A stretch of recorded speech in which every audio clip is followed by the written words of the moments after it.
Salve, salve, galera. Cybercast no ar. Quem vos fala aqui é Aldo Alves. Eu tô aqui com o meu host, o Gabriel. Tá tudo bem, Gabriel? Tudo bom, Aldo? Beleza? E hoje a gente está com o Rodrigo Montoro, codinome Spooker.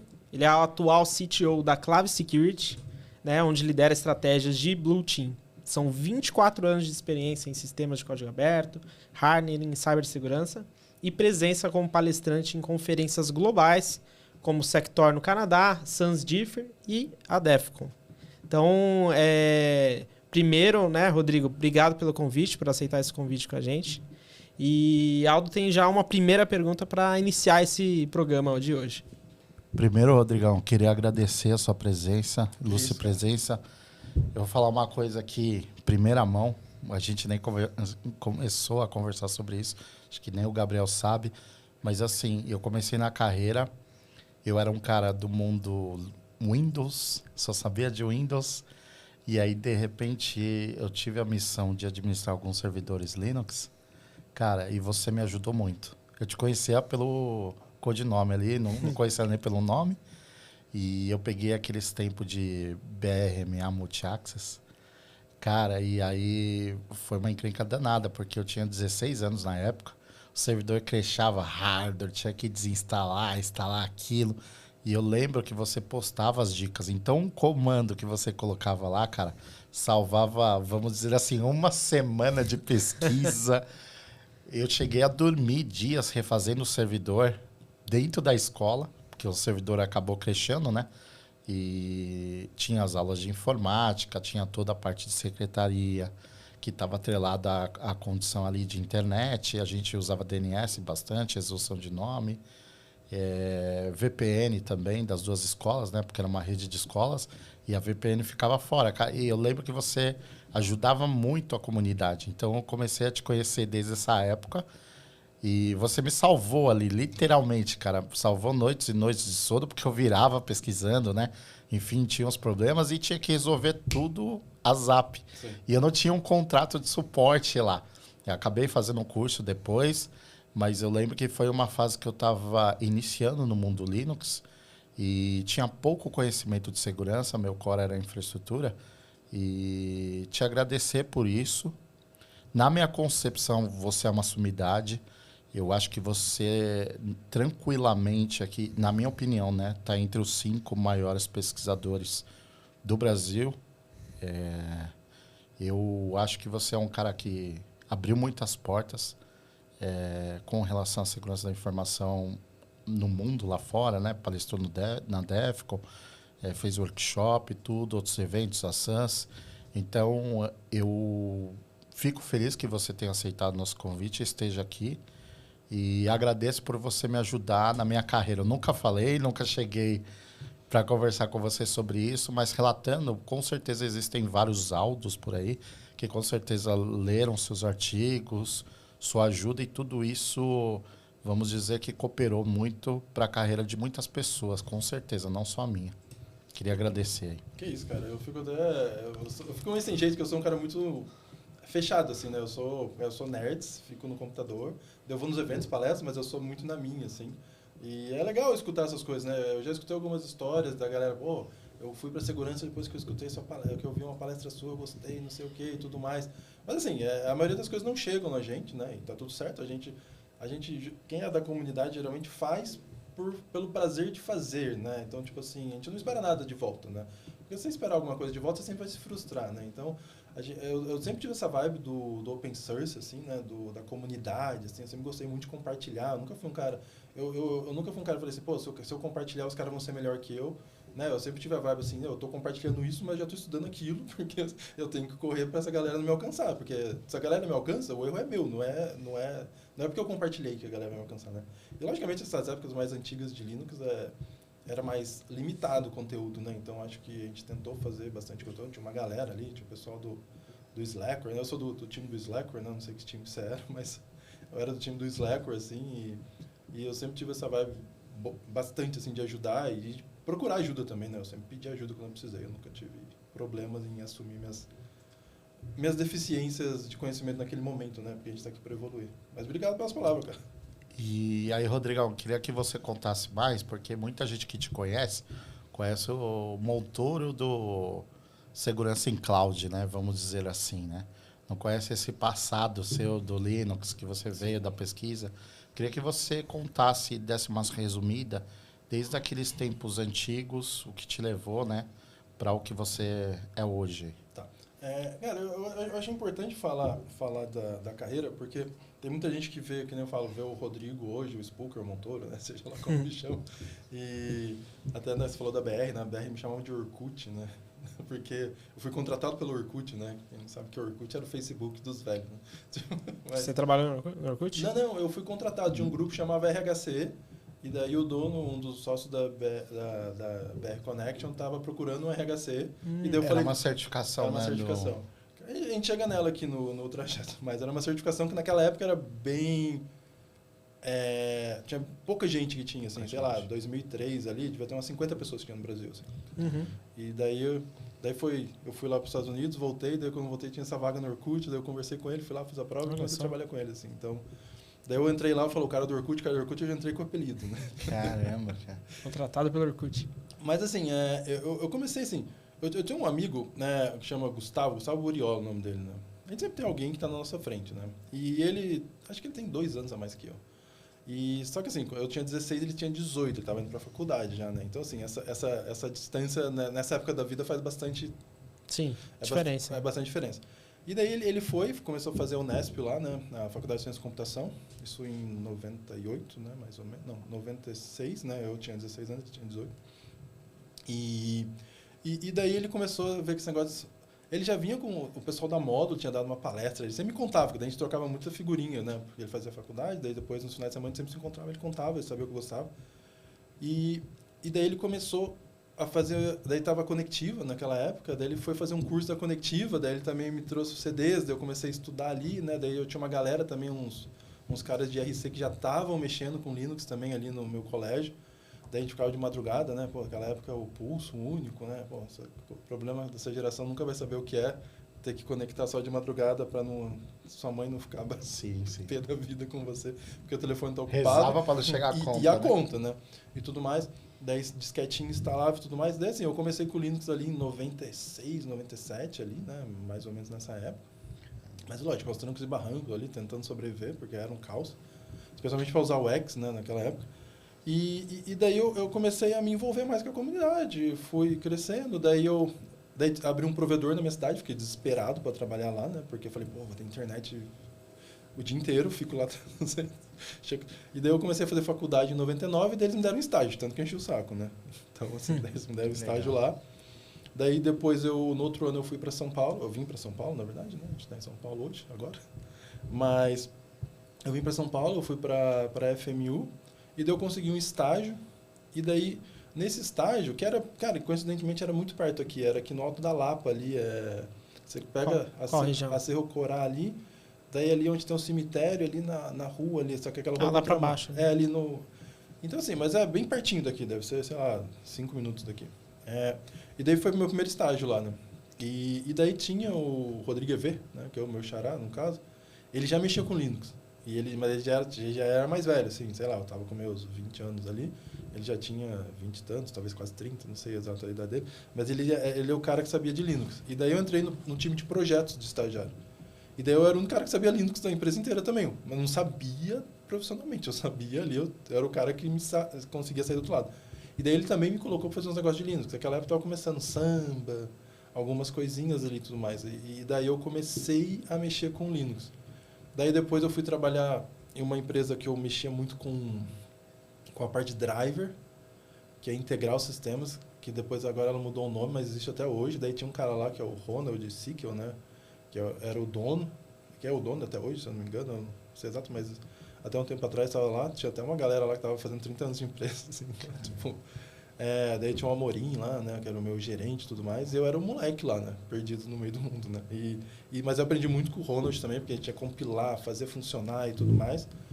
Daí numa dessas eu tive uma oportunidade para ir para um provedor de internet, daí começou a ficar mais legal, assim, porque daí era mais a loucura do dia a dia. E daí era o Ari, né, que era o dono da Dr. Data. E o Dr. Data ficava muito perto de onde eu morava, né? A gente tinha uma república, né? Que eu morava eu mais 5 amigos ali atrás do Shopping Paulista. E a coisa ficava na Vila Mariana, era muito pertinho pra mim, assim. E daí lá, cara, lá, pô, ali foi a minha evolução, porque dali eu comecei a mexer com Apache, Kmail, modo hard, mexia muito com IPTables. Já tinha toda uma base de Linux nessa época, daí eu já tava tudo mais. Que ano que foi isso, mais ou Isso menos? 2003 ali, mais ou menos, 2002, 2003. E daí eu trabalhava lá, ficava alucinado, porque daí tinha link foda, tinha coisa. Daí também começamos a mexer com parte de QoS, não sei o quê. Daí, porque QoS no Linux era um terrorismo, era horrível. Daí a gente começou a usar FreeBSD, daí eu comecei a usar FreeBSD também ali, porque a gente fazia um compartilhamento de internet no prédio, que era num prédio, daí a gente aproveitava e dava internet ali no prédio também. Então, assim, foi uma época que eu cresci bastante ali, né, tudo mais. Daí nesse meio campo também, nesse meio tempo eu esqueci de citar, tinha um professor lá, que eles trabalhavam com aquela Zura na época, que existe até hoje, né, Unidade de Reconhecimento Auditivo, acho que é isso, né? Que você ligava, Disque 1, que era aquela bem Sim. primordial A URA, né? mesmo. A URA Sim. tradicional, no Icru, isso em 2000. E daí eu comecei a fazer estágio com eles também, uma época lá. Só que era o único cara que mexia com Linux, e era tudo em Windows. Só que, tipo assim, lá não tinha muita coisa para acontecer, né? Daí eu fiquei trabalhando um tempo com eles. Então, assim, eu tive... Não tinha aquela distribuição ainda focada em VoIP, essas coisas? Não Não tinha, lembro. né? Qual que era de VoIP mesmo? Não esqueci o nome. Asterisk. Asterisk. Aí depois eu mexi com o Trixbox, né? Que era uma outra distribuição. Mas assim, lá eu fiz alguns Pouco testes, tempo. não sei o quê, mas nunca rodou nada Linux lá, assim, era muito Windows mesmo, assim. Mas era um ambiente muito legal, assim, já era um ambiente muito descolado, assim, pra época, assim. E daí ali, né, eu tive mais algumas oportunidades ali, mas sempre com Linux, né? Mas eu sempre fui meio fuçador. E daí, quando eu tava ainda, ia ter uma feira de ciência lá na FMU. Daí tinha uma galerinha já ali do mal de ofensivo, né? Tipo, já sempre teve, né? E daí eles me falaram, pô, você que mexe com defesa, por que você não vê esse negócio de Snort? A gente faz um negócio, não sei o que. Eu falei, Snort? O que é isso, né? Isso em 2003, né? Daí eu peguei e comecei a estudar esse Snort. Daí, pô, deu Snort lá, Snort DS. Falei, pô, é isso, eu vou estudar esse negócio. Daí eu comecei a estudar. Só que assim, eu sempre fui muito, assim, o cara que eu tenho que entender como tudo funciona. Então, assim, quando eu falei muito rápido aqui, pô, eu tô mexendo com Samba, tô mexendo com Kmail. Cara, tem que entender como é que o protocolo funciona, como é que eu fazia as coisas na mão, como é que eu... Sabe, assim, eu sou detalhista no extremo, assim, como é que era o formato dos diretórios, subdiretórios, arquivos no HD ali e tudo mais. Então, assim, eu sempre fui muito detalhista, assim, eu sempre tive que entender como realmente as coisas funcionam. Então, assim, daí até na época lá dos anos 90 ali tinha, eu não sei se existe ainda, mas acho que talvez sim, talvez não, How Stuff Works. Era um site que explicava como qualquer coisa funcionava. Eu sempre fui desse, assim, de qualquer coisa, sabe? De TI, logicamente, eu me aprofundei mais, mas qualquer coisa que eu achava legal eu tentava entender. Assim. Entender, né? Então, assim, eu peguei nesse meio tempo, eu comecei a me aprofundar bastante, né? E daí eu caí nessa parte de falar de tal de Snort. Daí eu falei, pô, vou estudar esse tal de Snort. Pô, e o Snort era muito novo naquela época, 2003, assim. E daí eu comecei a fuçar, eu comecei a postar também, daí a gente criou uma comunidade e tudo mais, daí tudo... E até esse momento eu nunca tinha dado uma palestra, nada assim, né? Pô, nerds, né? Nerds não querem falar em eventos. Eu sempre falo nas minhas palestras, né? Eu sou o cara que, você pegar, tô há 20 anos palestrando, mas não sou orador, né? Eu sou um cara que fala hoje, porque eu fui me aprimorando com o tempo. E daí, um pessoal que tinha visto alguma coisa que eu falei, porque daí também, nessa época, eu já comecei a palestrar no Fizzly, né? Começou a ter o Fizzly, Conisly, mas eu não palestrava, eu só ia. Esses são eventos Era de software livre. Software livre. Cara, o Fizzly, eu lembro que o ano top que foi, era em Porto Alegre, né? O Fórum Internacional Software Livre. Era um evento muito massa, assim. E teve um ano lá que tinha 8, 10 mil pessoas no evento. Assim. Era o tamanho. Não, era grande. Né? E pra época ainda, se você pegar ali que era 2003. A gente estava vivendo aquele momento de Linux estação também. Tava, assim, né? Tava. E daí eu me aventurava. Daí também tem uma empresa que eu fui lá, eu comecei a fuçar no LTSP, que é o Linux Terminal Server Project. Que daí, inclusive, o cara lá, eu trocava muito, porque daí eu começo a mexer, pô, daí eu mexo, testo, faço tudo que posso, que não posso. E daí eu troquei muita figurinha com o cara que criou. Daí esse cara, inclusive, foi palestrar no FIS lá, pô, me trouxe camiseta, pô, eu esqueci o nome dele, mas é que é um americano. Então, assim, vinha uma galera muito foda, assim, pro FIS, assim, e era muito massa. E daí me jogaram uma vez numa sala da FATEC, para dar uma palestra. a FATEC D. Não é São José dos Campos, é do lado ali. É em São Paulo? Não, é no interior. Ah, no interior. E daí eu falei, não, vou me apresentar, não sei o quê. Não, palestra aí. Pum, e me jogaram na sala. Primeira palestra. Ficaria tudo errado, assim. Logicamente, deve ter sido a pior palestra da minha vida, por razões óbvias. Mas aí eu fui falando de IDS numa sala de faculdade. É um negócio meio complexo, né? Porque o IDS, ele não... Se você pegar um sistema de detecção de intrusos, ele não é um negócio básico, cara. Você já tem que ter uma base. Sim. Já tem que ser Total. um avançado em algumas coisas para entender o que o IDS Básico faz. de rede. E assim, cara, eu brinco, né? Às vezes a gente faz umas... E tem umas detecções do Snort que eu nunca esqueço, né? E daí, tipo assim, pô, eu era maníaco do Snort, daí. Eu era maníaco. Eu tinha os desenhos de todos os fluxos, eu sabia onde estavam os problemas. Cara, eu acompanhava, assim, muito, muito de perto, assim. Daí... Mas daí nesse meio tempo, nessa minha república que eu morava, né? Tinha um cara que trabalhava numa empresa chamada World Study, que eu não sei se existe ainda, mas é tipo uma central de intercâmbio, essas empresas que fazem, te levam para fora ali para fazer você babá, ou para trabalhar, ou para fazer intercâmbio, né? Seja lá o que você quiser. E daí ele falou, daí é um outro apelido que eu tinha que era mineiro, né? Porque quando eu voltei, eu sou de Santa Bárbara do Oeste, né? Originalmente, né? Daí a família da minha mãe é de Minas, né? E daí eu fiquei um tempo morando em Minas, né? E daí eu voltei para São Paulo e ficou mineiro. Eu voltei para São Paulo ou de Minas, daí ficou de Minas, né? Eu tinha nascido nessa cidade, mas era mineiro. Mas assim, mas na República eu era mineiro também, né? E daí ele falou, não, a gente vai todo mundo, a gente vai... Ele estava trabalhando, falou, não, a gente vai lá para os Estados Unidos trabalhar lá, não sei o que, não sei o que. Vamos. Não vou, tô bem aqui, né? Porque eu já estava bem, eu já ganhava dinheiro pra caramba pra época, assim.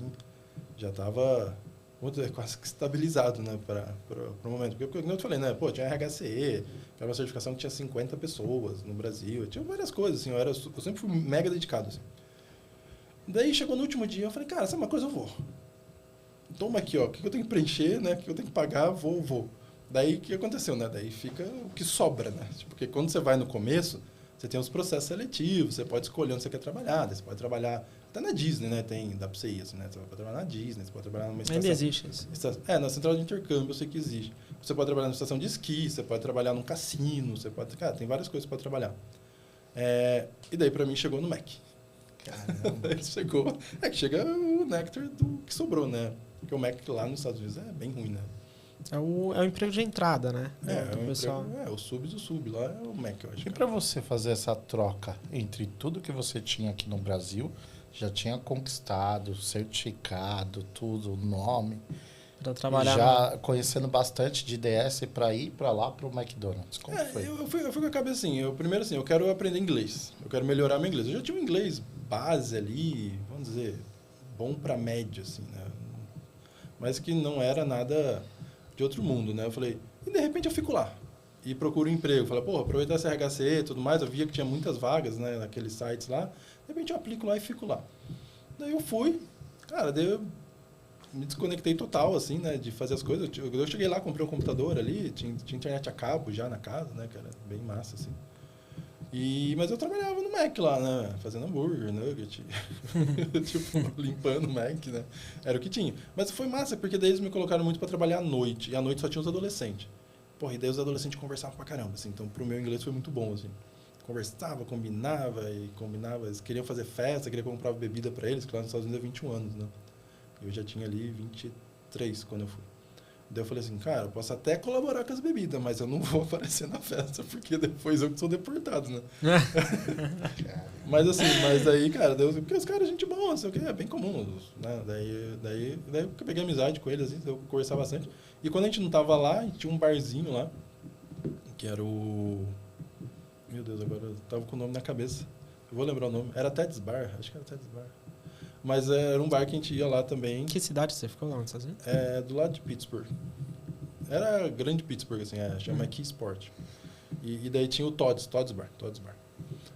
Que a gente ia toda noite jantar lá. Porque daí, cara, todo mundo conversava, porque era uma cidadezinha pequena, e a gente era os gringos lá, cara, a gente conversou pra caramba, a gente evoluiu um monte o inglês lá. E também, né, cachaça, né, bebia, falava mais à vontade, assim, tudo mais.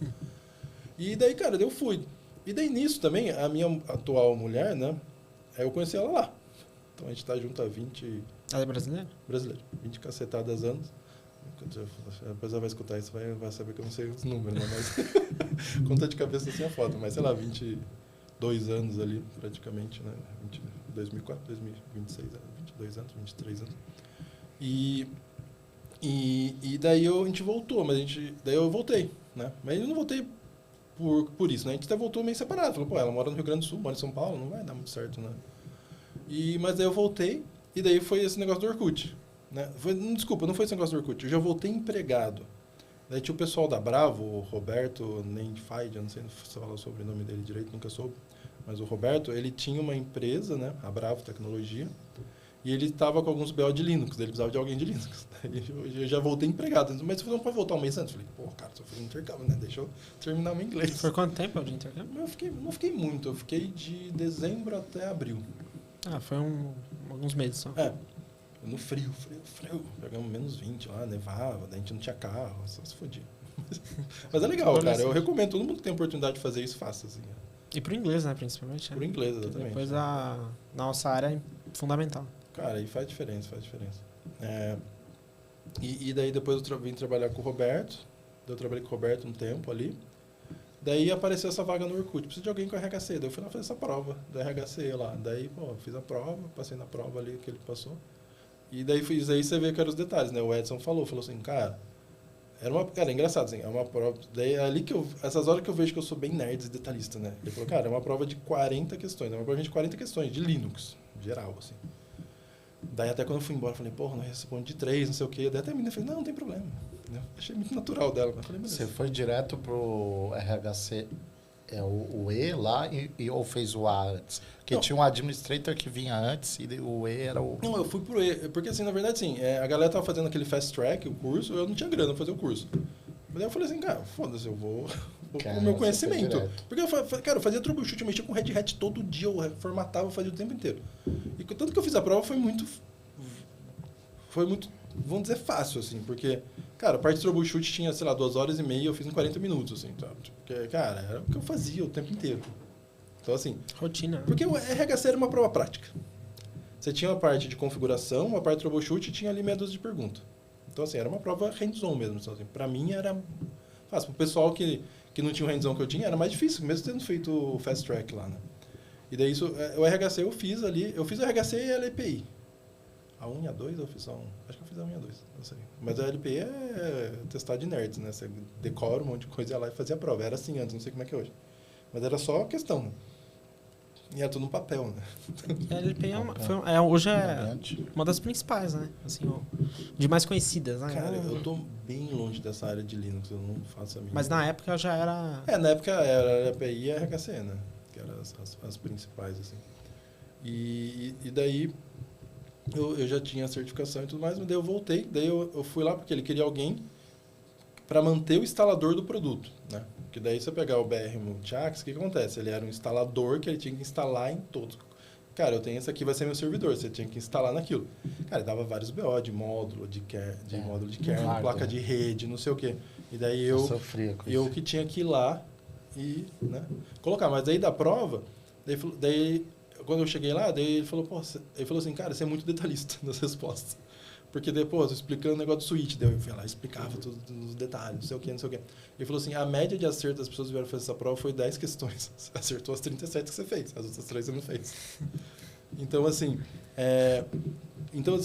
eu sempre fui muito detalhista, eu sempre fui assim, sempre essa vibe pesquisador. E daí, me colocaram lá para manter, nessa vibe ainda estava Linux, mas eu já estava meio que migrando para segurança, porque daí era uma empresa que tinha o Linux de base, né, que era o coisa, mas que vendia segurança, né? Então, assim, ali eu já comecei a participar mais das coisas de segurança também. Vamos ver as partes de Fire, tinha a parte de QoS, né? Então, assim, foi uma época legal, assim, sabe? Essa época eu acho que é muito massa, assim. Foi uma época que eu dormia muito pouco, né? Eu já durmo um pouco naturalmente, mas essa época eu dormia menos. Ainda. Os caras da minha república falavam que eu chegava do trabalho com a mochila nas costas, né? E levantava com a mochila nas costas. E sentava no computador, que eu tinha um computador lá na república, com a mochila nas costas. Ele falou, cara, você senta com o computador com a mochila nas costas, você ainda fica mais um tempo lá e tá nem aí. Eu sou alucinado por estudar, assim, mas naquela época era mais, porque também não tinha... Tipo, a mulher morava no Rio Grande do Sul, eu não tinha nada, não Jovem, tinha né? filho, não tinha nada, era computador, né? Foda-se. Mas desculpa, não pode falar isso, desculpa. Não, pode, Não, tá de boa. Mas... Então, assim, daí essa foi a minha parte Linux, assim, né? Tipo, foi ali, até aí foi o meu... Onde eu fui Linux. Então, assim, se você pegar ali, eu tenho uns 8 anos de Linux antes de ser segurança, né? E profissionalmente ali, pelo menos uns 5, 6 anos, sabe? E daí o fato de eu conhecer Desnorte, essas coisas foram me puxando para segurança, né? E daí depois eu... Cara, mas para resumir, né? Para não ficar super estendido esse negócio, senão... Eu fui, depois de uma época, eu trabalhei na CLM com Sourcefire, que daí eu... era o Snort de caixinha, né? A Sourcefire é a empresa com o Marty Rash, que criou o Snort e criou. Daí eles mantinham o Snort open source e tinha lá o produto pago deles nas caixas. Depois virou Cisco, ou não? Que depois a Cisco comprou a Sourcefire. Ah, Cisco. E daí, cara, eu tinha mega relacionamento com a galera, tanto que a galera criava a detecção, porque eu já conhecia a galera lá, né? E daí, tanto que eu cheguei 2 vezes lá para Baltimore, lá, encontrar o time do VRT, né? Que é o Vulnerability Research Team deles, né? Que hoje é o Talos. Porque eu conversava com eles direto. Porque eu fazia muito teste, eu fazia muita coisa, né?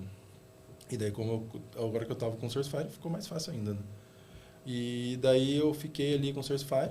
Daí depois, né, que eu estava comentando aqui nos bastidores, eu fui trabalhar com o Thiago Zaninotti, que ele tinha a N-Stalker, né, que era um web scanner, né, que era tecnologia nacional. E, na verdade, assim, quem era mais das antigas, ele tinha lançado o N-Stealth, né? O N-Stealth era um projetinho, um web scanner, você ia lá, pegava, baixava, usava, né? Em 2003, acho que foi. Não sei se ele lançou antes, mas em 2003 eu lembro, assim.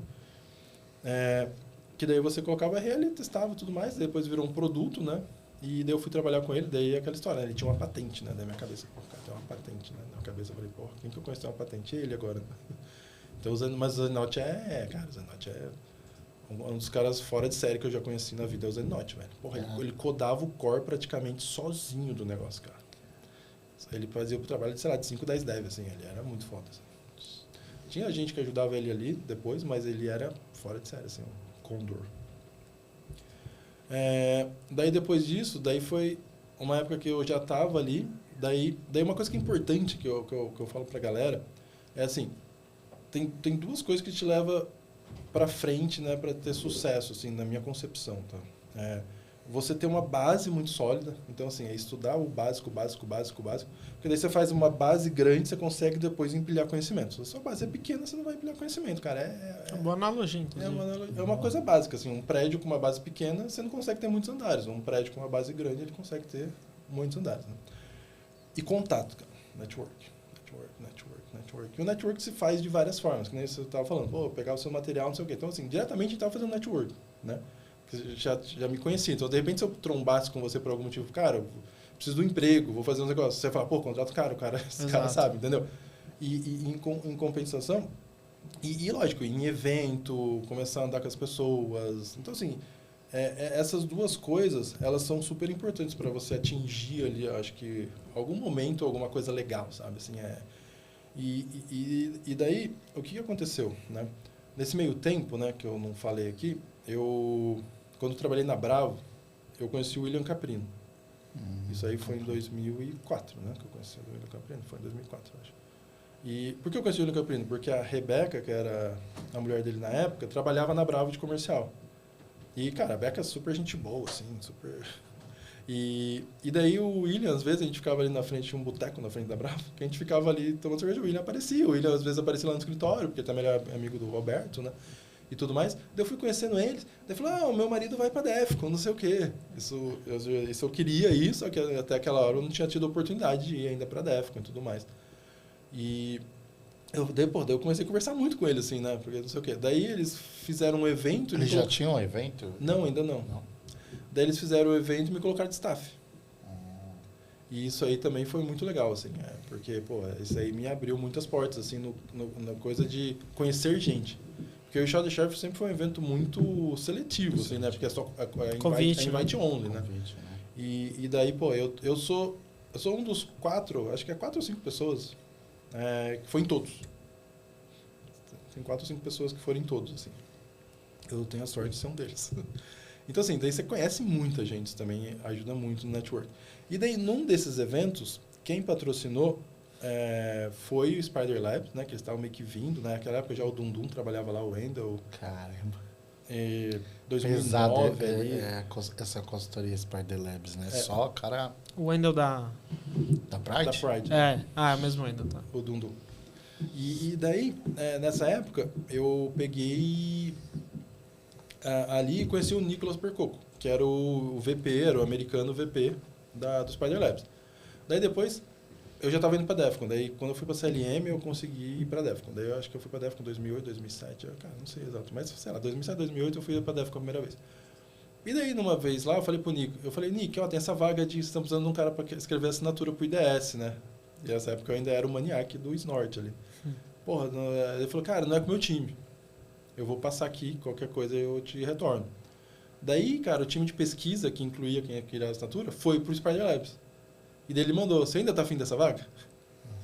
E daí, cara, daí você vê, é o negócio do networking. E o ano que eu conversei mais com ele, pra Defcon, foi um ano, cara, que eu tava fudido de dinheiro, assim. Mas eu falei, cara, eu vou me apertar daqui, dali, e eu vou nesse evento. E foi um ano que deu certo esse networking, sabe? Assim, então, assim... Arriscar, né? Cara, tem que... Porque as pessoas ficam esperando que a empresa vai pagar. Cara, se for esperar que a empresa vai pagar, quando a empresa te pagar para ir nos eventos massa, você já pode pagar sozinho, né? Sim. Então, assim, você tem que ir na hora que você achar, cara, dá para ir, eu vou... É investimento, para mim é investimento total, assim. Você teve a visão também, né? Não, cara, mas assim, eu sempre fui de evento. Fisley, Conilho, essas coisas, cara, eu sempre fui do meu bolso, assim. Poucas empresas me davam uma ajuda ou falavam, vai, sabe? Até porque eu não palestrava, né? Usando palestras, você vai pedir o quê? Na época, assim, né? Hoje é mais comum, né? As empresas ajudarem, assim. Então, assim, daí eu fui trabalhar no Spider Labs. Daí eles mandaram uma provinha lá. Pô, massa pra caramba, assim, a provinha lá. Fui lá, fiz, tal. Daí, não, beleza, te contratamos.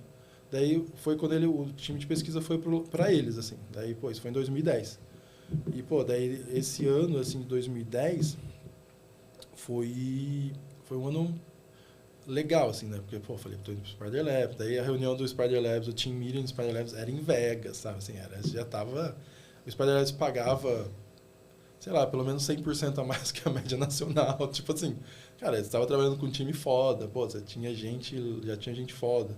Daí, então, assim, foi uma época massa, daí eu fiquei lá até 2013, né? E nesse meio campo, assim, foi quando eu comecei a palestrar na gringa. Porque, assim...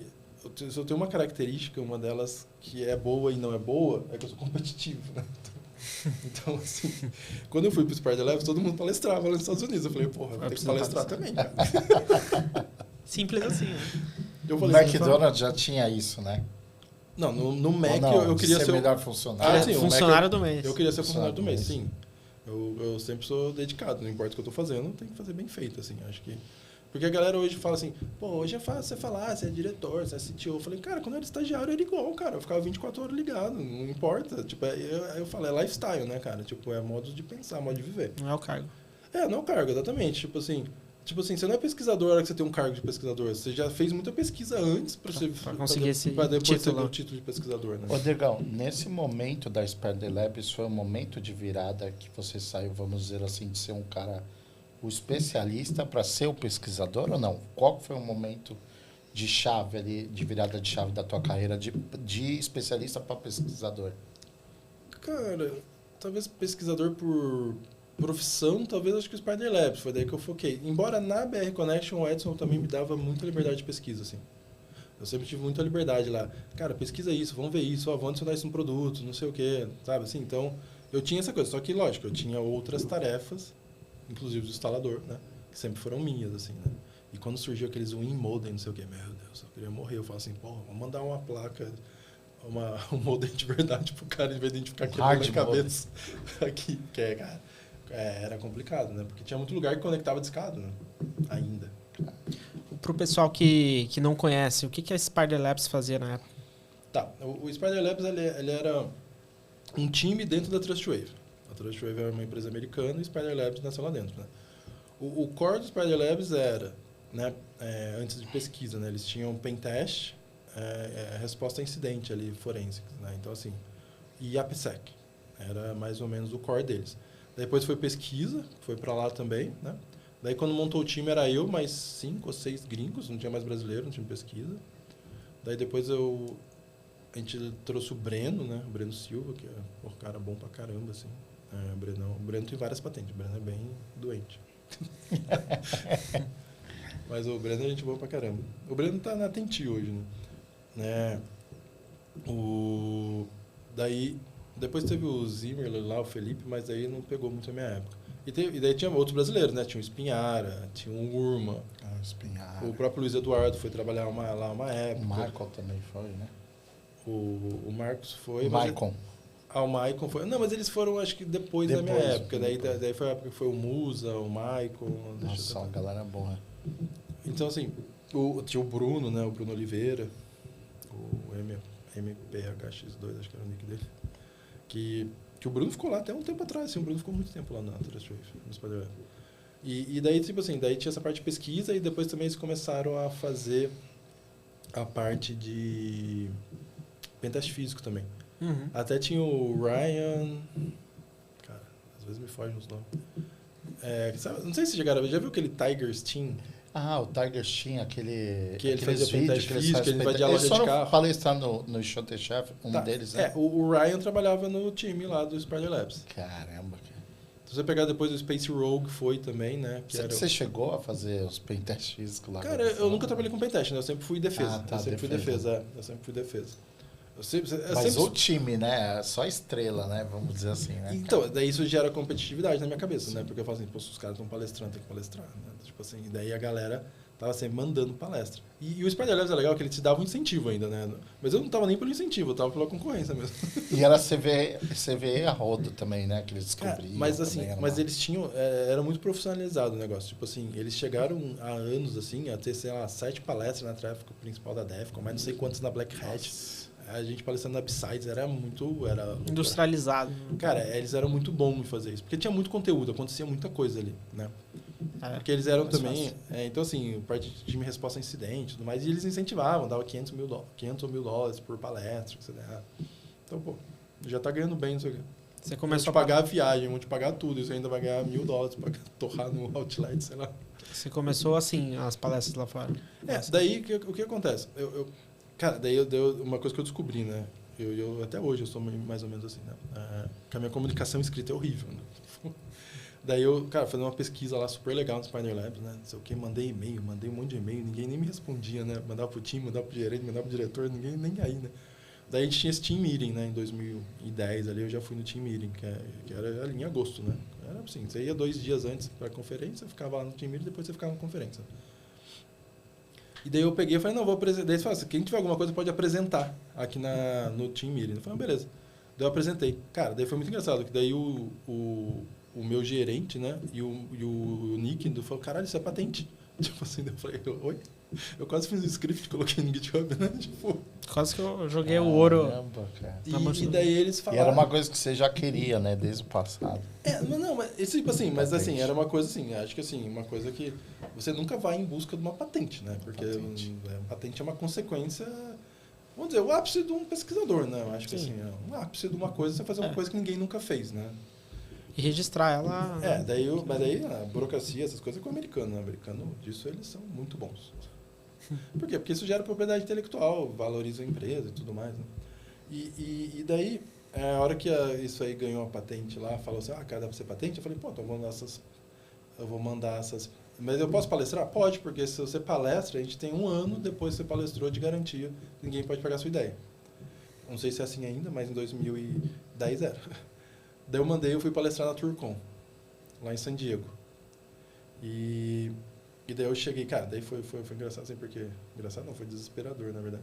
Porque eu cheguei e mandei meus slides pro meu gerente, porque sempre tinha um Q&A de tudo, assim, sabe?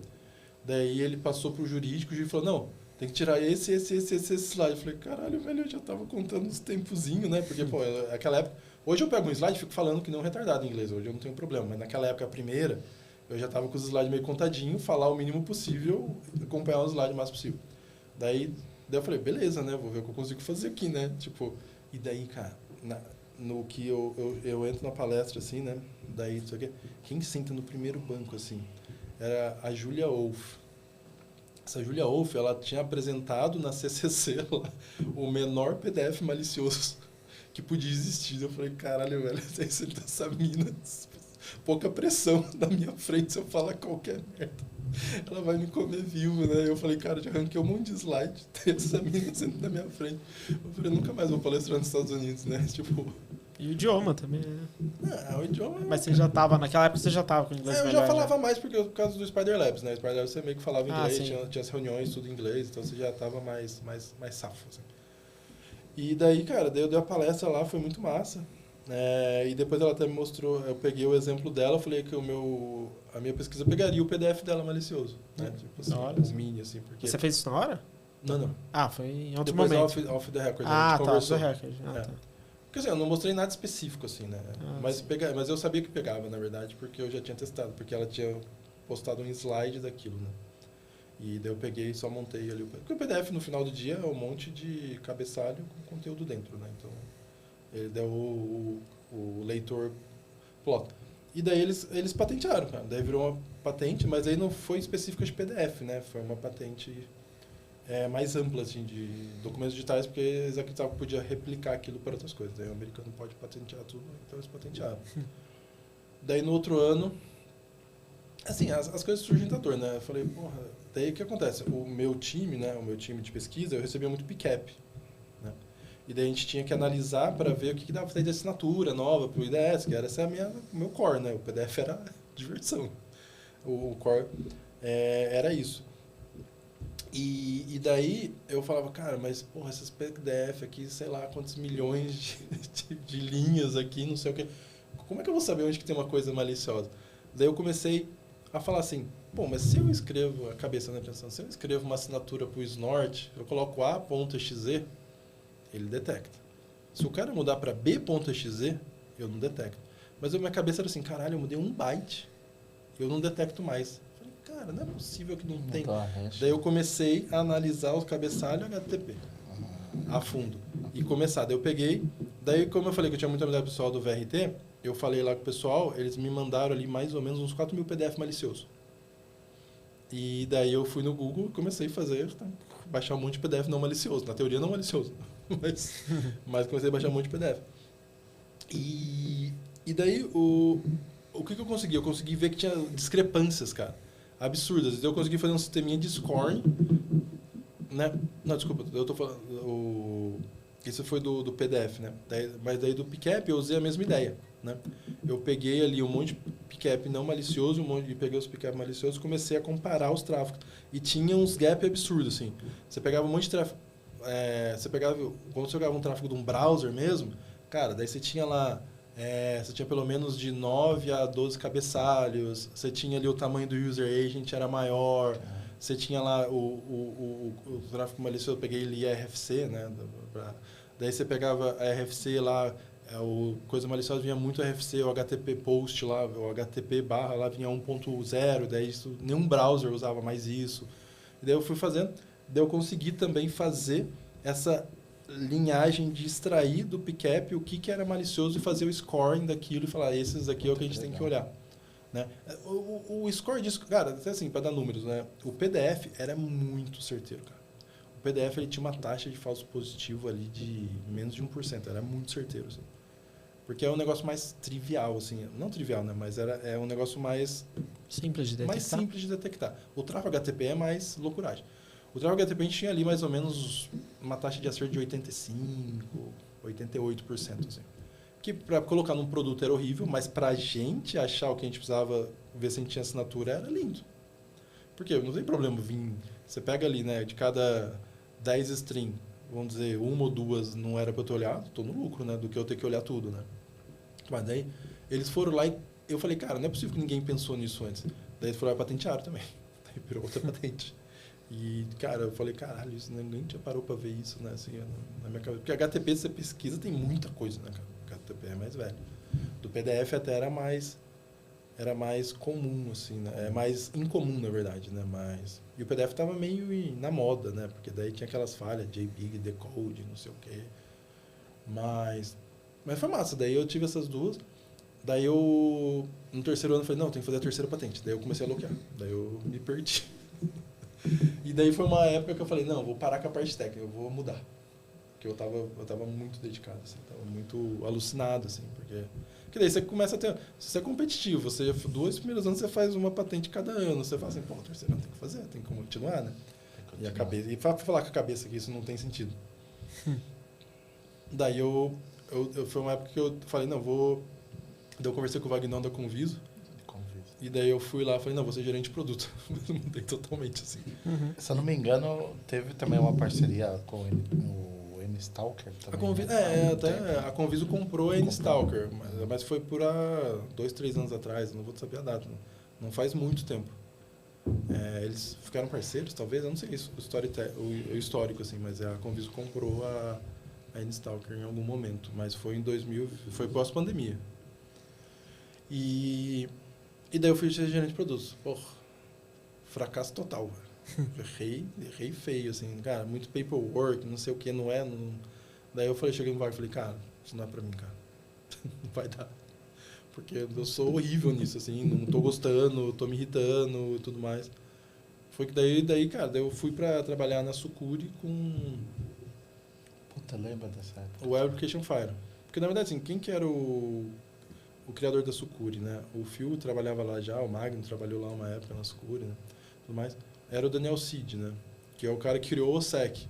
E eu sou o heavy user do OSSEC desde que ele lançou. Inclusive, a BR Connection patrocinava o projeto do OSSEC por um bom tempo. Patrocinou antes da Third Brigade comprar, né? Depois a Trend comprou a Third Brigade, né? Daí hoje é um projeto... E daí o Daniel falou, cara, tô precisando de um cara técnico aqui. Daí eu falei, opa. A Sucuri também tinha um time de pesquisadores bem... De malware web, essas coisas. Eles eram, não sei se eles continuam sendo, mas eram líderes, né, de proteção para segurança de CMS, né? Eu não sei também. Hoje deve ser Cloudflare, provavelmente. Não, é que eles eram mega específicos. Design específico. O que acontece? O que a Sucuri fazia, né? Como é que ela nasceu? Ela nasceu como remoção de malware de CMS, né? Joomla, WordPress infectado. Eles entravam lá, começou meio manual, né? Eles entravam lá, removiam o malware, voltava o site pro ar. Né? Tá. E daí eles foram automatizando isso, automatizando. Então, grande parte do rolê era automatizado e outra parte tinha que ter uma análise manual ali e tudo mais. Mas daí o que começou a acontecer? Eles iam remover, o cara não atualizava e invadia de novo. Ele ia remover, não atualizava. Você escrevia também no blog Tinha um blog da Sucuri? Eu não sei se eu escrevi no blog da Sucuri, cara. Talvez. Eu li bastante também lá. Mas daí eles fizeram o Cloud Proxy, que era justamente... Então, beleza, você não vai atualizar, mas coloca o Cloud Proxy na frente que ele segura, que era um AF, né? Mas era um AF especializado em CMS. Conhecia a rota. O core era Joomla, WordPress, né? Nem lembro agora, Drupal. Magento, Drupal. Eu sabia como proteger as rotas. Então assim, daí a gente tinha essas detecções específicas ali que segurava a maioria dos torpedos ali e tudo mais. E daí eu fiquei lá um tempo com eles, fiquei 1 ano e pouquinho lá na Sucuri. E daí um belo dia eu saí, né? E daí eu fui trabalhar na Claves. Na primeira vez que eu fui trabalhar na Claves. Isso foi em que ano? 2015. Sua primeira passagem. A primeira passagem na Claves foi em 2015. Daí eles precisavam meio que fazer um CIEM dentro de um cliente. Essa era a ideia. Eu falei, e na Sucuri eu comecei a mexer muito com Elasticsearch. Daí a gente ia salvar todos os log lá, a gente pegava estatística, a gente pegava tudo assim lá. Porque a Sucuri, cara, nada tinha 7, 8 mil domínios lá. Era um show de horror. Cara, era ataque, DDoS, era uma loucura aquilo, cara. Era uma loucura. E a gente não tinha uma estrutura ainda, foi depois que eu saí que fizeram o data center.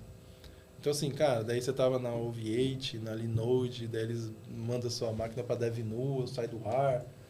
Era complicado, assim. Era complicado. Mas funcionava.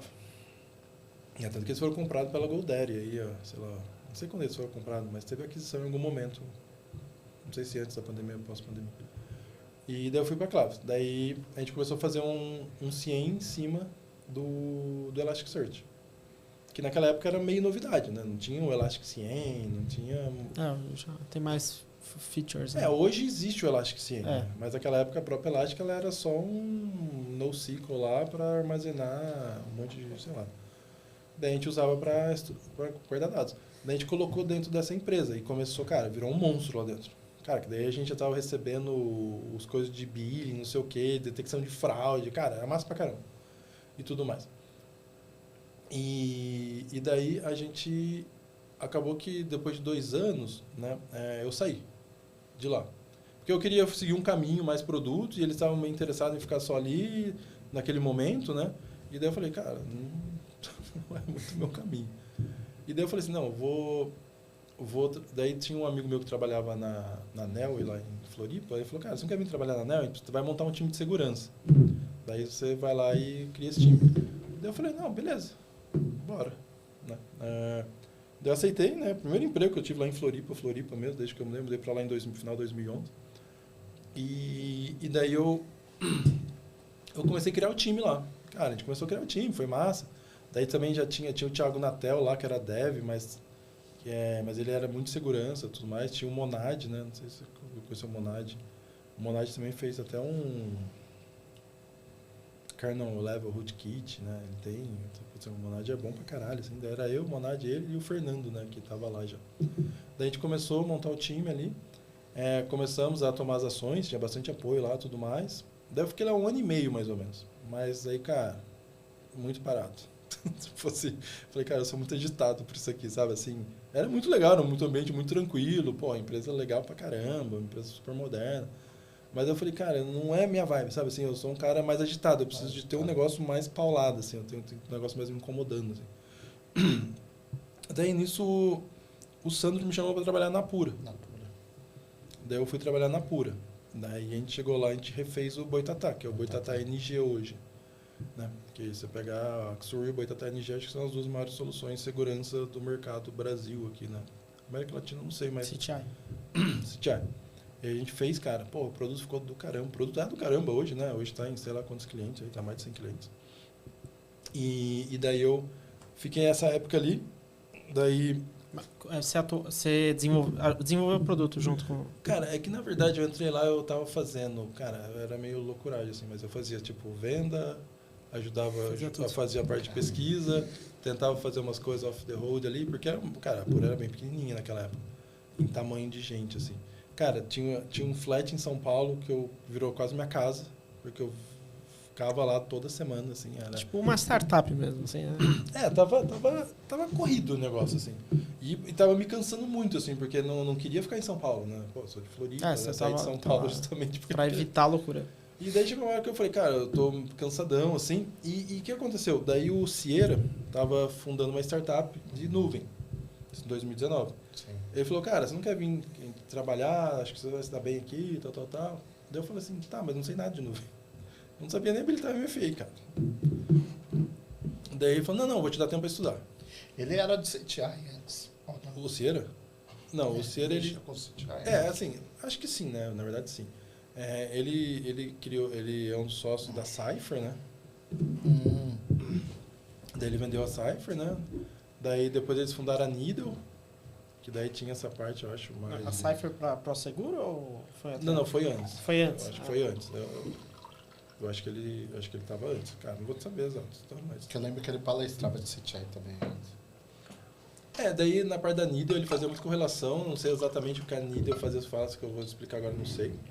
E daí ele tava indo criou a Atenti, que era essa startup que ele tinha vendido a Needle para Verizon, né? E daí ele falou que tinha ido no evento... Verizon, né? Daí ele tinha ido num evento lá de nuvem, ficou com aquilo na cabeça e falou, não, vou abrir uma startup de nuvem, de segurança de nuvem. Daí virou Atenti. Isso foi 2019? Isso foi? 2019. Daí ele levou eu e foi o Proteus também. O Felipe foi junto ou o Proteus foi junto? Sim, porque o Proteus estava também comigo na Pura. Ah, tá. E daí a gente foi pra Atenti, né? E daí, cara, cabeça maníaca. Falei, pô, a gente falava assim, o Proteus, falei, cara... Vamos comer esse negócio. Né? Daqui 3 anos eu vou ser referência nessa coisa aqui, cara. Senão... Voltou pro modo... Eu voltei pro modo hard. Modo hard. Desafio, né? Não, modo hard. Voltei a estudar. E daí, cara, comecei a estudar AWS, que era o core, na verdade, porque a maioria das coisas é AWS. E daí a gente já montou um curso de AWS na época da Atenti. O primeiro curso de AWS foi na Atenti. E, cara, pesquisa, e comecei a me relacionar lá, a palestrar. Porque daí tem a For Cloud Sec. Essa conferência, cara, pra mim, a melhor conferência de nuvem é a For Cloud Sec. Ela é pequena. Você Onde fica? Ela é nos Estados Unidos, né? Mas Ah, ela acontece cada ano numa cidade, assim, né? E, inclusive, tem uma que foi muito massa, foi em Anaheim, que é a cidade da Disney lá, né? Foi junto com a Rainforce. E, porra, daí os caras fizeram... Não o cara da For Cloud Sec, mas da Rainforce fizeram festa na Disney. Né? Pô, a gente entrou na Disney de graça. Ficava nos brinquedos sem fila. Muita loucura. Mas a For Cloud Sec é muito massa. Daí eu fui um ano que fiquei de backup nas palestras, na pesquisa. E 2 anos eu palestrei. Então, assim, pô, daí isso me ajudou bastante, assim. Daí você começa a conversar com a galera, pô, fiz um monte de amigo lá, E lá tem uma galera foda de nuvem, assim, sabe? Isso que é massa, assim. Você pega lá o Nick Frischet, hoje, que é o cara que tem o Hacking the Cloud lá, que, tipo, pô, referência em pesquisa, tá no Datadog, pô, conversa com ele direto, tipo, um cara... Tem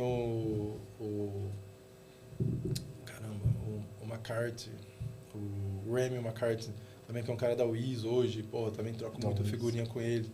Tem o Seth Arf, que fez o CloudFox, fez a plataforma... Cara que eu troco figurinha direto, eu chamo eles no chat e a gente conversa. Inclusive ele conheceu meu filho, conversou com meu filho, tipo lá... Meu filho foi pra DEF ano passado, né? Então assim, cara, pô, tem muita gente foda lá. Tem o Christopher também, que eu troco ideia, que é o cara que fez Strat Red Team, também da Datadog. Cara, pô, eu conheci todo mundo. Scott Piper, que pra mim era um deus, né? Tipo, de AWS, quando eu tava começando, o cara já tava lá em cima. E daí, pô, daí você vê que já tava no evento do cara, palestrando, conversando com ele, trocando ideia, sabe? Assim, então, cara, foi esse nível hard mesmo, assim, cara. Foi nível mega hard, assim. Só que como você tinha mais experiência, você escalou... Só que lógico, né? A galera pensa assim, pô, o Montoro em 3 anos de estudando nuvem tava lá na coisa. Cara, Viu a bagagem de não antes. é 3 anos estudando nuvem. É a base, né, cara? 20 e poucos anos estudando alguma coisa. E tudo se conecta, porque daí... Porque a nuvem tem as especificidades, mas, cara, você tem IP, você tem como as coisas funcionam, como as coisas conectam. Exatamente. Armazenamento. No final, o computador do outro, né? Tem muita coisa que se interage, sabe? Daí, essa parte de nuvem, assim, cara, eu fiquei mega focado. Até agora que eu virei CTO, cara. E daí agora, tipo assim, o que acontece? Quando você tá mais em gestão, você trabalha mais no horário comercial. Sim. Então, assim, eu não consigo pesquisar tanto quanto eu pesquisava, porque eu sou um cara muito noturno, né? Tipo assim, pô, a hora que... A minha melatonina é inversa, né? A hora que escurece, eu acordo. Tipo assim... E quando eu tenho que acordar cedo, eu não posso, porque, cara, eu não tenho mais idade pra isso, né, cara? Pô, o corpo não responde mais. Se eu ficar dormindo 4, 5 horas por dia e alucinado... Você vai ter um problema... vai ser ruim pra saúde, né, ruim, cara? né? E, pô, tem mulher, tem filho, né? Tem que dar atenção pra eles, né? Então, assim, daí... Esse ano que eu tô mais devagar com a AWS, mas eu tenho vários rabiscos que eu ainda quero fazer pra mandar pra alguns lugares, assim. Eu vou parar pra fazer isso... porque eu gosto, assim, sabe? Isso pra mim é quase um relaxamento, assim, tipo, essa parte da neura da pesquisa. Então eu tenho algumas ideias que eu vou fazer, assim, porque, cara, deu muito... cara, uma coisa que foi muito legal, que o ano passado eu levei minha mulher e meu filho, eles foram pra Vegas também, né, pra Defcon, né? Depois de, sei lá, 15 anos indo pra Defcon, eu levei a minha mulher, né? Meu filho é novo ainda, daí também não fazia muito sentido, mas aí ele é novo ainda, ele tem 11 anos. Tem a Village já, né? Não, tem a Village lá. Como é que chama a Village, cara? De Kids? Alguma coisa? É mais novo, né? Não, mas tem outro nome. Não, mas ele foi. Ele foi. Porque daí o Luiz Eduardo me deu um crachá que eu dei pra ele. E o Bordini, ele ia voltar na sexta, ele me emprestou o crachá dele pra minha mulher. Daí ela podia ir com ele, porque eu não conseguia ficar junto 100%, né? E com ele, né? Não ia conseguir. Se eu fosse eu e ele só, eu ia ter que ficar mais com ele ali, porque não dá pra soltar ele no meio de 25 mil pessoas nos Estados Unidos. E daí ela foi junto. Daí ela ficava com ele. E essa parte Kids é muito legal, cara. Quem tem filho vai pra Defcon um dia que quiser levar o filho. Que na verdade, uma hora a gente tava lá na salinha lá que tava tendo uma festa das crianças, uma bagunça assim, né? Tudo mais. Daí quem chegou lá foi o Dark Agent, né? Como é que é o nome do Dark Agent? Que é o criador da Black Hat da Defcon, né? O criador. Me fugiu o nome dele, mas Dark Agent é o apelido. É o nickname dele, né? Mas o... Jeff Moss. Daí ele tava lá com a filha dele também, gente como a gente.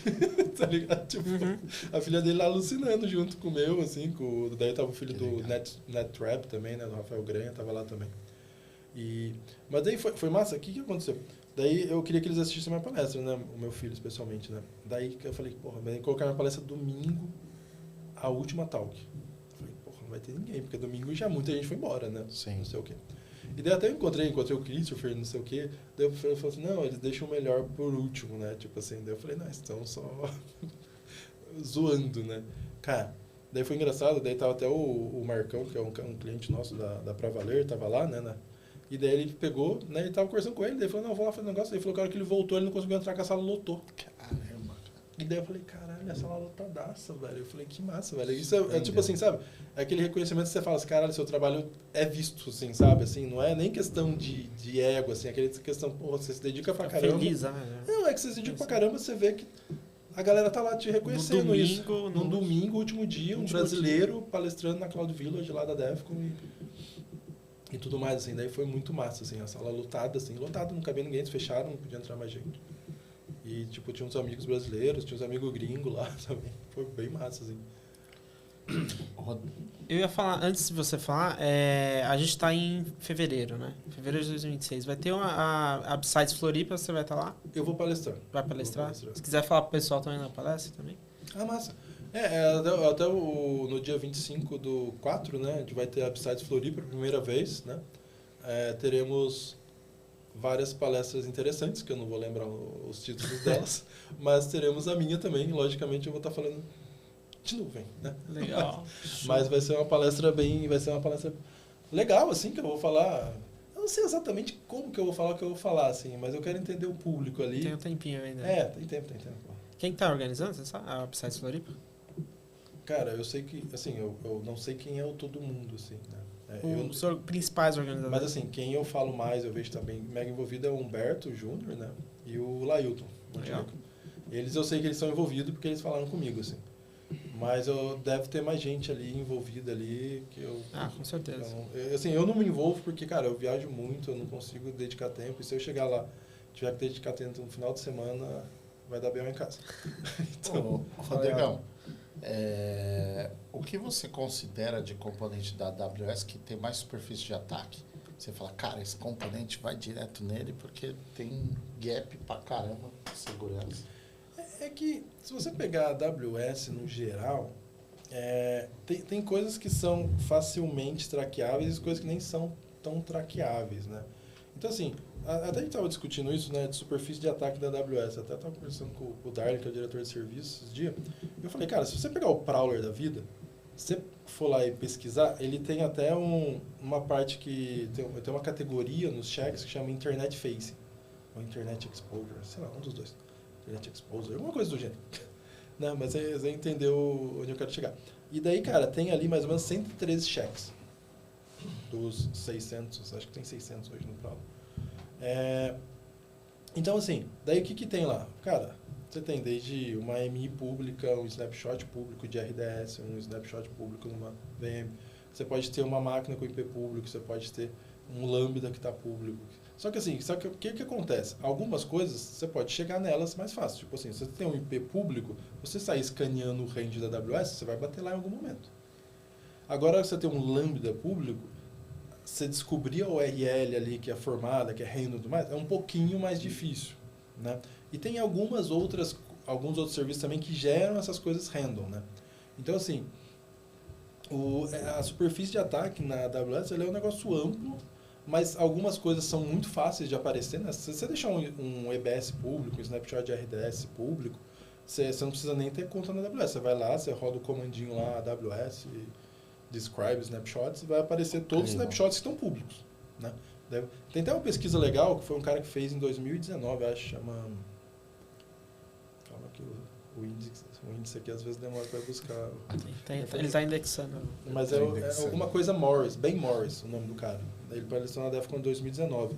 E justamente ele pesquisou, ele pegou todos os EBS públicos que ele achava, daí ele montava, daí ele fez uma ferramentinha que ia atrás de secrets, e daí ele palestrou sobre isso, entendeu? Cara, segredos militares, não sei o quê. Tipo assim, caramba! É bem interessante, assim, sabe? Mas é uma misconfig.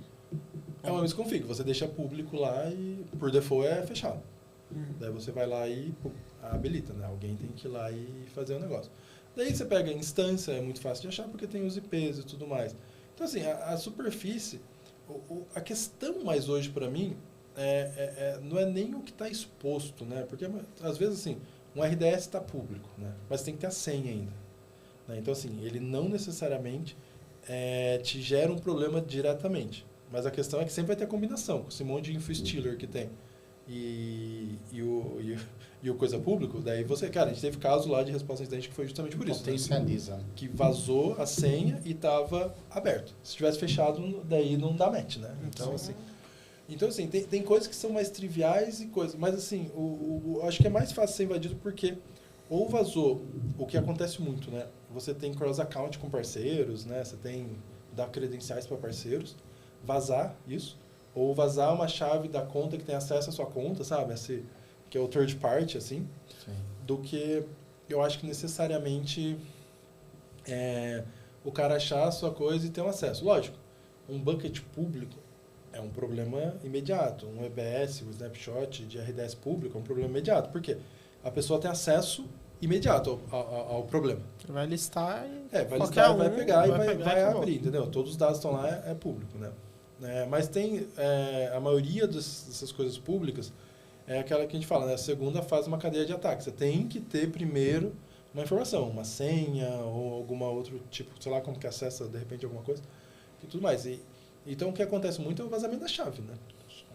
Até porque, cara, as chaves, por exemplo, você usa a AWS, a chave fica, se você usa as chaves não as de longa duração, né, que você cria lá no usuário, a Kia, que começa com a Kia, ela dura para sempre, né, se você não apagar. E ela fica salva, você configurou no /home, no seu /home, né, .ws em playtest. Então, ou, né, quem nunca fez isso, eu aposto que vocês já mexeram com a AWS, vocês fizeram, você vai lá, cria a chave e baixa o CSV para passar downloads. Sim, fica lá. E fica lá para sempre, porque ninguém apaga. Exato. Então volta a ser, vamos lá, então assim, você diria que, falando em termos de superfície de ataque, etc., o resumo seriam mais do mesmo em relação a IAM mal configurado, misconfig da parte das empresas? Cara, que eu acho que assim, né, tem uma pesquisa, eu não vou lembrar de cabeça os nomes, porque eu tenho isso num slide, mas eu não vou lembrar o nome, daquela, chama XM Cyber, é uma empresa de superfície de ataque, né? E daí eles fizeram um estudo que é muito legal, que eles mostram assim, quantos hopes você tá de um dado crítico, né? Do ativo crítico. Legal. E daí, se você pegasse do on-premise, geralmente no on-premise, com 4 hopes, né? Você tá com mais ou menos você chega em 88% dos ativos críticos, né? Na nuvem, acho que um hope já está em 90%. Nossa. Sabe? Assim, é um negócio meio... Caramba. Então, assim, a nuvem... Assustador, o problema, a nuvem, ela não te dá margem para erro. Margem para erro. Você está sempre no perímetro, né? O perímetro é a identidade, né? É a identidade que você dá. Então, assim, a nuvem, ela é complexa por isso. Porque, assim... Só que, assim, por outro lado, qual que é o grande problema, né? Muitas vezes a galera vai para a nuvem e não domina a nuvem, independente da nuvem, né? A galera vai para a nuvem e não domina a nuvem que ela tá. E daí o que acontece? Essa falta de conhecimento, ela pode gerar mais problemas do que... Só que se a pessoa, ela domina a nuvem que ela tá, cara, ela consegue deixar de um modo seguro, porque daí não tem shadow, entendeu? Porque tudo que você pergunta para a API da sua conta, ela te responde. Você tem isso, está configurado assim, está não sei o quê, está não sei o quê, que é o que o CSPM, né? O CSPM Sim. da vida faz. Então, assim, não tem assim, o dev subiu uma máquina Shadow na nuvem. Não existe máquina Shadow na nuvem, cara. Se você vai lá e pergunta, cara, me lista todas as máquinas de todas as regiões, você vai saber que todas as máquinas tem lá, né? Então, a nuvem ela te dá uma oportunidade de ser mais seguro. Só que, assim, se você não conhece, a tendência de dar uma merda grande é alta justamente porque está exposto, cara. É uma permissão a mais que você dá, uma porta a mais que você abre, alguma coisa que você faz, o cara já vai bater lá. É isso que é o problema da... E, Rodrigão, você recomenda o pessoal que está entrando na área de segurança cair para a área de segurança em nuvem? Desde o começo. Você que acompanhou desde o começo, você pegou lá do comecinho, você acha que é uma área que vai crescer, é promissora? O que você está vendo aí no mercado? Cara, assim, eu vou dar a minha experiência, né? Então, não tome isso como uma verdade absoluta, né? O que dá certo para um não necessariamente vai dar certo para outro. Eu acho que assim, tem muito mercado para segurança de nuvem, né? O mercado precisa de gente. Me perguntam várias vezes, cara, você conhece um cara bom de nuvem? Eu falei, cara, se eu conhecesse, eu tava contratando. Tipo, E não te indicando, né? não, é porque é assim, raro. é raro você pegar um cara. Então, o que acontece muitas vezes? Você vai pegar um cara que é bom em alguma coisa, tipo assim, Neucieira fez comigo, com o Proteus. Pô, vem aqui estudar, eu vou te preparar ali, então... Mas lógico, né? A gente teve que entregar rápido, assim. Cara, 3 meses depois a gente estava dando um curso, né? Então, mais ou menos isso. Mas Autodidata, né? Mas assim, perfil, né? mas é um mercado que eu acho que tem um bom... Vai ter uma boa demanda, uma boa perspectiva. Mas eu acho que assim, você tem que se especializar numa nuvem. Cara, é impossível você dominar. Se você começar a estudar as 3 nuvens, você vai bloquear, você não vai ser bom em nada. Tipo assim, eu só estudo AWS. Eu sou uma negação com GCP, com Azure, assim, sabe? Esse daí, o máximo que eu vi foi login deles. Mas assim, eu não entendo realmente como assim, como é que você vai daqui para cá, sabe? Assim, que na AWS eu sei, pô, a minha cabeça flutua no ambiente da AWS. Nos outros eu não sei. E tem um Intra-ID também na Microsoft, que é um negócio... É muito serviço também, né, na AWS. Por si só, cara, né? A AWS eu fazia um trackingzinho, assim, dos serviços, né, das actions, assim. Quando eu comecei a mexer com a AWS, eu sempre fui um maniaque do IAM, né? Então, quando eu comecei a mexer com a AWS, tinha mais ou menos 7 mil ações, né? Nossa. Hoje tem mais ou menos 20 mil. Caramba. Então, assim, é uma superfície de ataque que cresceu brutal, assim, sabe? É porque, assim, nasceu muito serviço. Sei lá, devia ter 200 e poucos serviços, hoje tem 400 e poucos. E, cara, se você pegar no final do ano que tem a Reinvent, os serviços vão brotando, cara. Se bobear, daqui a pouco já tem 500. Se bobear, já tem, é que eu não acompanho tanto mais. Mas tinha acabado com 450 e pouco já serviço. É muito serviço.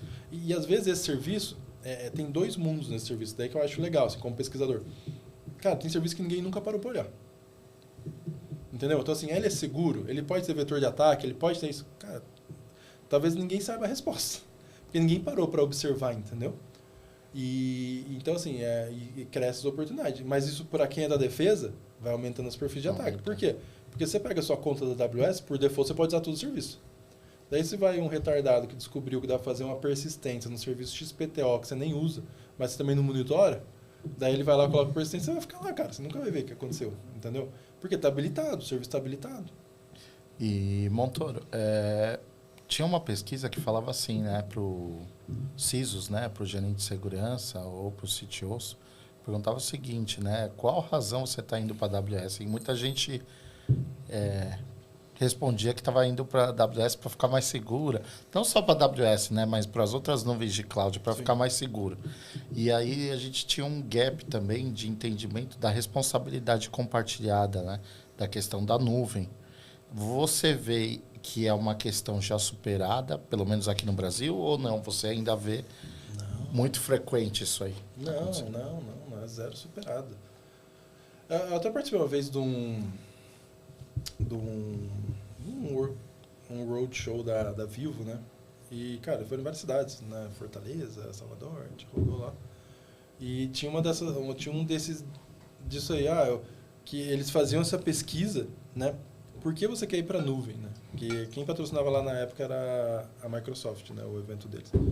E daí a maioria respondia por causa de segurança.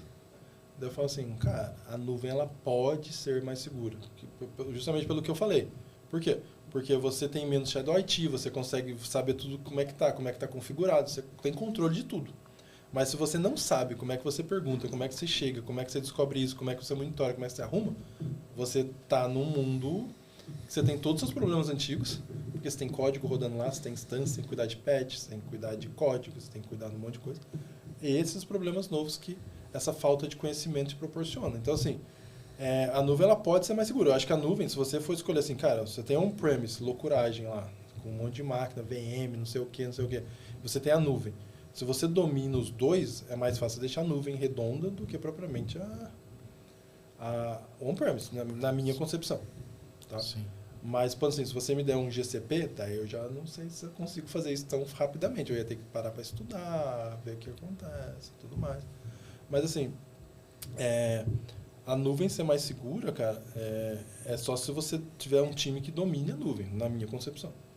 São poucos times aqui no Brasil, na sua concepção. As empresas que você pode falar, eu conheço tal empresa no Brasil que tem um time bom de nuvem, vamos dizer assim, de segurança para Tem nuvem? alguns times bons, assim, né? Tem uns times bem bons. Por exemplo, assim, o iFood. O iFood tem uma galera foda de nuvem lá, cara. O iFood eu já troquei muita figurinha com eles.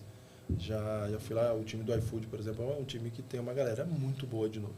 Ah, isso vai coibir de não ter nenhum problema de segurança? Não, porque, cara, não existe... Você pode ter Deus de qualquer assunto no seu time que aparece um negócio lá e acontece uma catástrofe, né? Então, Exato. mas assim, o iFood é um time que eu tenho contato e é um time muito técnico, assim, um time muito bom, assim, eles desenvolvem, eles fazem as coisas que eles precisam, o time do iFood é o que eu posso falar porque eu conheço. Mas assim, geralmente banco tem uma equipe mais safa, né, de nuvem, eles usam muita nuvem, né, e tem dinheiro para suporte prioritário também, né? Eles têm um budget, né, até porque eles têm uns ambientes absurdos, né, você imagina o tamanho do ambiente no Nubank, do Itaú. De AWS, workload... Sim. Não, os caras devem ter... Então assim, essas empresas geralmente tendem a ter uns times bons, assim, né, e tudo mais. E tem gente boa em algumas empresas, né, e tudo mais, assim, é difícil julgar, assim, né. Até porque, cara, aquela história, né, vamos definir o que é bom, né, tipo, então... mas por exemplo, assim, coisas, por exemplo, que eu vi lá, quando eu fui a primeira vez na For Cloud Sec, eu estava conversando com o Scott Piper lá ele trabalhava na Block, daí tava...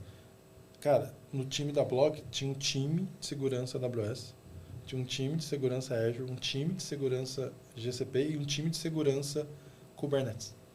Então, assim, pessoas especializadas em cada time. Cara, e no time de AWS, os nomes que eu sei, né? Tinha o Kinardo McQuaid e tinha o Scott Piper. Cara, os dois eram muito foda. Tipo assim, se pegar que a gente brincava, né? Sei lá, 90% do conhecimento de AM tá aqui, sabe? Tipo assim, sabe? Lógico, quem tá exagerando, mas é porque os caras são muito bons, assim, sabe? E daí você pega nos outros times, eu deduzo que tinham pessoas do mesmo naipe deles, entendeu? Então, tipo assim, mas isso não existe. Assim, né? Eu pelo menos desconheço no Brasil que teria esse monte de gente super especializada em todas essas nuvens, assim. Vai ter o time de segurança de nuvem.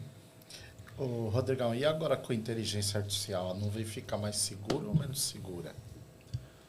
Cara, é uma boa pergunta, né? Na verdade, nada que um bom prompt não resolva, né? Mas... Nada que... Então, porque você pegar um misconfig hoje e... Cara, até assim, se você pegar, né? O que eu posso falar? Eu fiz uma palestra num evento lá em Joinville, além de Santa Catarina, do Senac, cara, eu sempre confundo os nomes, mas acho que é do Senac. Senac. E daí eu falei do inteligência ou fire artificial, né? E daí o que eu peguei? Eu peguei, né? Até a gente não terminou lá, né? Eu fui para Tenti, né? Daí eu passei ali na Tempest também e voltei para Claves, né? Então, os últimos 3 anos e tanto aqui eu tô na Claves de volta, né? Então, se somar tudo, dá uns 5 e poucos anos ali na Claves, né? E daí, o que a gente começou a pegar, né? Eu comecei a enumerar, assim, nessa palestra, e foi até legal, assim, até para eu ver, assim, o que a gente usa de inteligência artificial aqui na Claves, o que ajuda, né? O que ajudou, o que foi erro, o que foi acerto e tudo mais.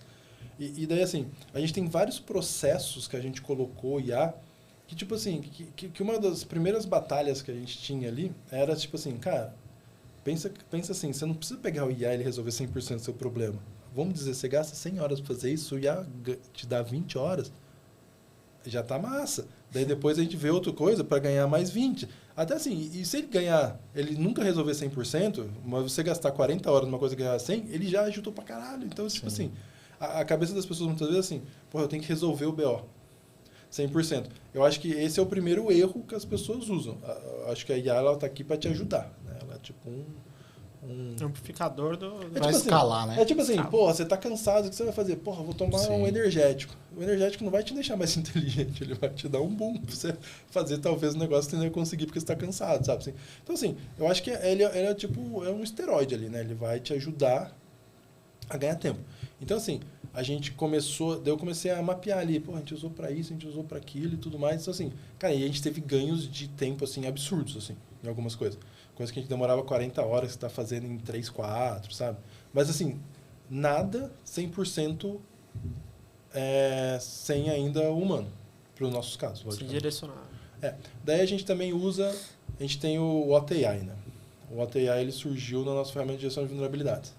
Justamente ele interage com as vulnerabilidades e o cara pergunta, o que os meus top 10 hosts com falhas, o que eu preciso fazer, entendeu? Ele vai lá e te descreve, ele correlaciona algumas informações, então isso foi muito legal também. Só que assim, é um trabalho, não é mágico. Você tem que ter prompts, tem que ter o desenvolvimento, não é um negócio plug and play.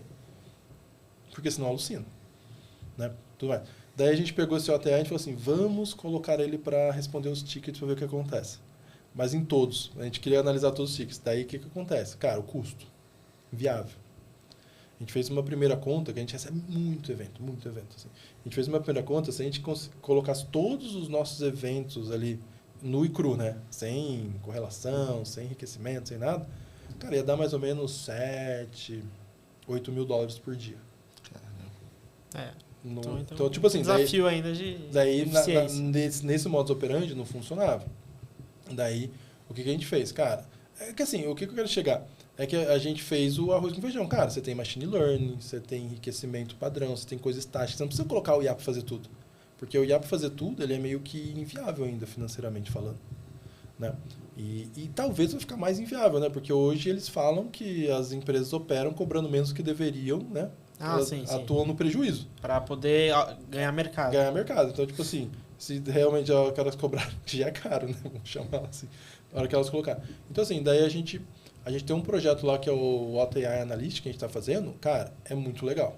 Daí a gente pega, faz um pouco machine learning, tem um motor de correlação, daí a gente tem ali enriquecimento, daí com esses dados todos a gente joga para ele, e daí, na hora que a gente joga para ele, ele dá a resposta e o veredito. Que é que tem até um mercado muito específico disso, que tem soluções que fazem só isso, né, no mercado.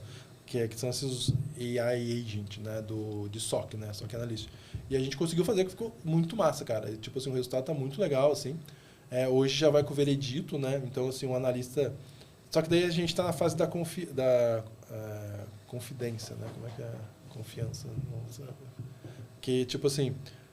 como a gente não colocou em todos os clientes, está colocando em alguns poucos para ir validando. Estamos testando ainda. O veredito ainda não é aquele negócio que fala assim, porra, já aconteceu 5.000 vezes, pode ir, vai com fé que vai dar boa. Então a gente está nessa fase.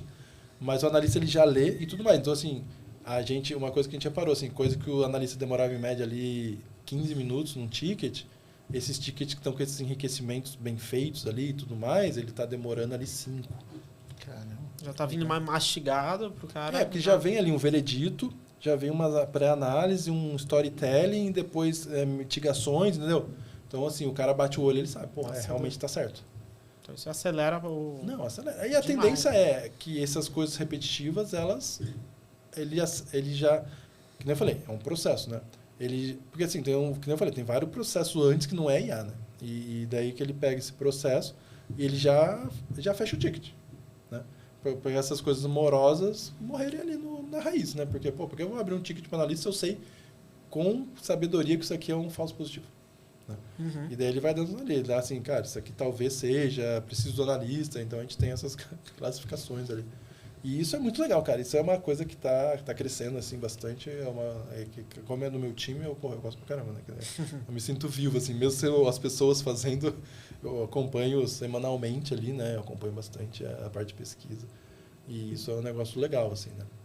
Hoje, como CTO, a sua atribuição principal é cuidar desse desenvolvimento. Com o CTO eu tenho 4 áreas, vamos dizer assim, comigo, né? Eu tenho a parte de pesquisa e inovação, né? Essa área tá comigo, né? Eu tenho a parte do produto, né? Que é a parte que faz o front, né? Muitas vezes trabalho com pesquisa e inovação, muitas vezes a pesquisa só traz o front, o time de produto ali vai fazer essa parte, né? Daí tem o time de SRE, né? Que cuida da nossa infraestrutura, né? A gente tem centenas de clientes, né? Então é uma coisa mais operacional, dia a dia ali. E tem a parte do infra claves mesmo, né? A empresa como um todo, né? Hoje a gente está aí com, sei lá, quase 180 colaboradores, né? Então, tá bastante gente. Então, assim, tem 180 Macs. Tem um cliente interno. Exatamente, que tem essa parte. Então, são esses 4 times ficam na minha gestão. A minha gestão ali, na minha diretoria. Então, assim, é um dia a dia cheio de emoções. Não cara. Intenso. Que é uma mistura de evolução com operação, né? É. Tipo, o produto, a pesquisa, ela é mais estática, assim, né? Ninguém vai me ligar às 3 horas da manhã porque aconteceu alguma coisa, porque não vai acontecer nada. Não vai acontecer nada. Agora, tipo assim, pô, deu problema na AWS, parou o servidor, não sei o quê. Cara, a gente tem cento e tantas contas, sabe? Assim, é bastante, assim. E você está num cargo ali de gestão, como é... A gente já comentou isso em outros episódios, como é a parte de liderança para você? Em relação a treinar novos talentos, etc., que você falou que está em falta, né? Sim. Muito. Cara, assim, eu falo para todo mundo, assim, eu sou um cara muito aberto, assim, né? Então, assim, eu gerencio pela sinceridade, assim. Então, eu não sou um cara que faz microgerenciamento, eu não fico em cima da pessoa. Eu sou bem assim, cara, a gente precisa fazer isso. Quando? Tal dia. Então, beleza, tal dia eu vou te falar. Cara, não vou te mandar mensagem. Eu falo assim, cara, meu único filho é o Frederico, 11 aninhos. O resto não são meus filhos. É adulto, né? Tem confiança. Cara, mas também se chega no dia e não tá pronto, eu fico possuído. Porque se não me falou nada, não me pediu ajuda, não fez, eu fico possuído, assim. Então, assim, eu tenho essa gerência mais leve, assim, né? A minha gestão, assim... Por resultado, né? Nesse aspecto. Só que, assim, eu não sou gestor, cara. Eu não sou gestor. Eu sou nerds que... Vamos dizer, muitas vezes eu guio pelo exemplo, porque eu falo, cara, faz isso. Porra, faz isso, dá pra fazer assim. Eu me envolvo totalmente, assim, especialmente na parte de pesquisa e produto. Porque eu sei como as coisas funcionam, eu entendo. Então, assim, eu sou o cara... Geralmente, eu acho que eu sou um pouco oposto do gestor tradicional. Geralmente, o gestor tradicional não é tão técnico, né? Ele é mais pessoas, né? Eu não, eu sou o contrário. Eu sou muito técnico e pouco pessoa. E o time técnico valoriza isso, né?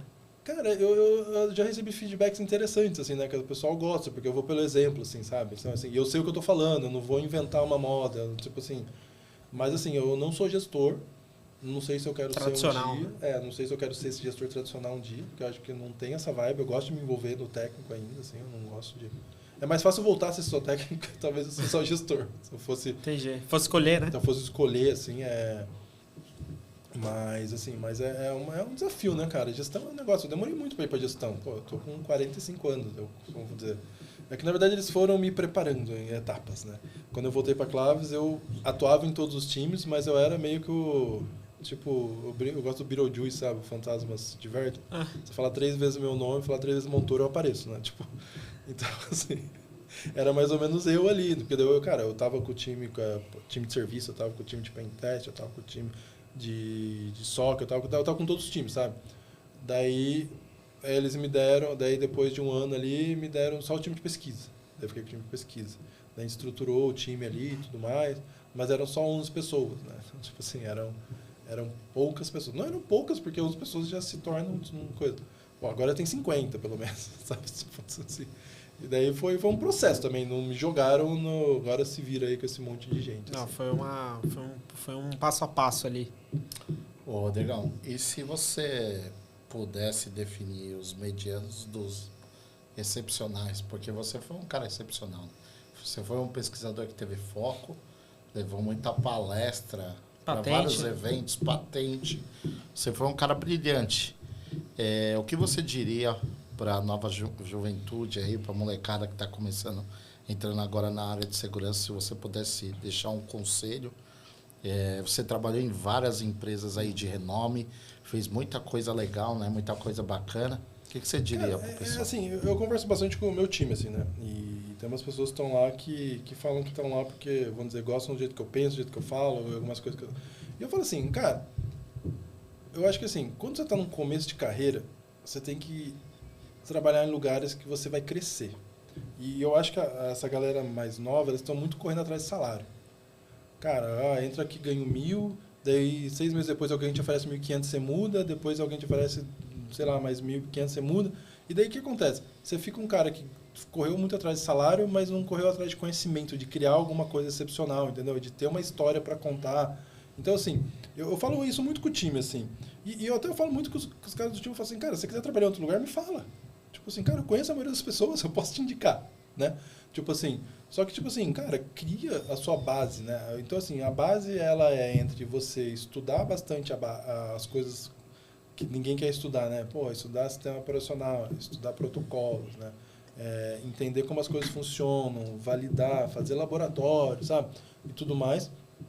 E trabalhar em coisas que te agregam, né? Para você não ser mais um cara que fica ali só fazendo um negócio que não vai te agregar muito conhecimento, mas está ali de repente só por causa do salário. Lógico que eu não quero entrar no mérito, pô, o cara precisa ganhar o dinheiro dele. Cada um sabe as contas assim pra cada um.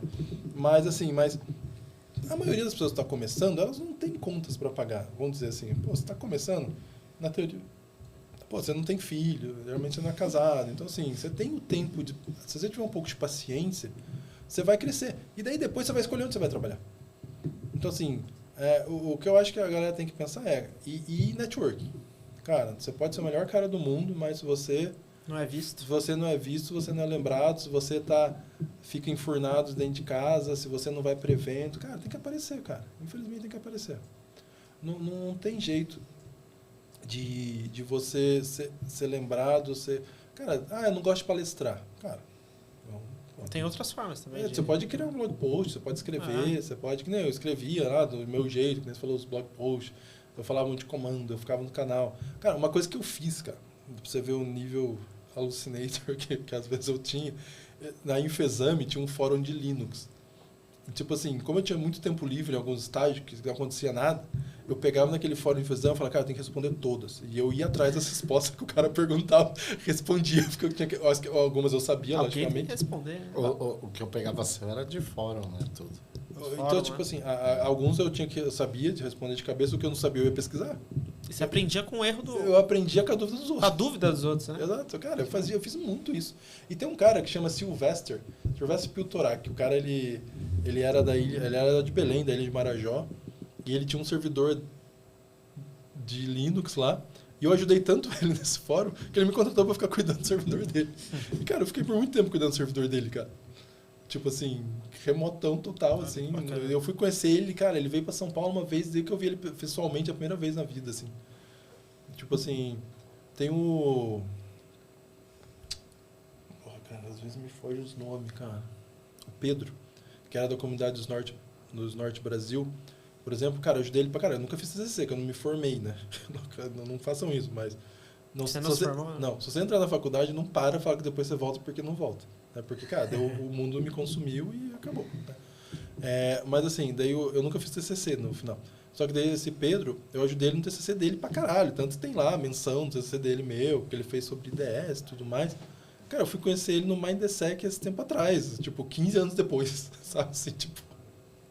Porque é aquela história, cara, eu ajudo porque eu ajudo. Pô, não preciso ver a pessoa fisicamente, não preciso gostar de alguém, assim. Eu ajudo porque, pô, se eu tô ali disposto a ajudar, eu vou ajudar. Então, mas assim, cara, já fiz muito dessa do fórum da Infexame, eu fiz muito, cara, muito. Todas as perguntas de Linux eu ia lá, pesquisava o que eu não sabia. Que eu evolui muito com isso também, sem sombra de dúvida. Uma boa dica para quem está começando também. Hoje não tem mais a cultura tanto de fórum lá, mas sempre vai ter alguém, algum colega seu, né, na faculdade, etc, que vai ter alguma pergunta. Aprender com as dúvidas dos outros é muito bom, cara. Só que as pessoas não têm paciência, porque o que acontece? No começo você tem que pesquisar muito. Porque você não sabe nada ainda. Daí você vai ter que... Só que quanto mais você pesquisa, menos você precisa pesquisar, né? Então, daí você fica o cara, né? Aquela história do martelinho, né? Você não precisa... Não é o tempo, é o que você sabe onde tem que dar uma martelada ali, então... Mas, cara, eu acho que segura a ansiedade, galera. A galera tá muito ansiosa, a galera nova quer ser sênior com 3 anos de experiência, cara. Você pode ser sênior na sua cabeça, mas pra quem é mais experiente, você não vai ser, cara, infelizmente. Passa vergonha, né?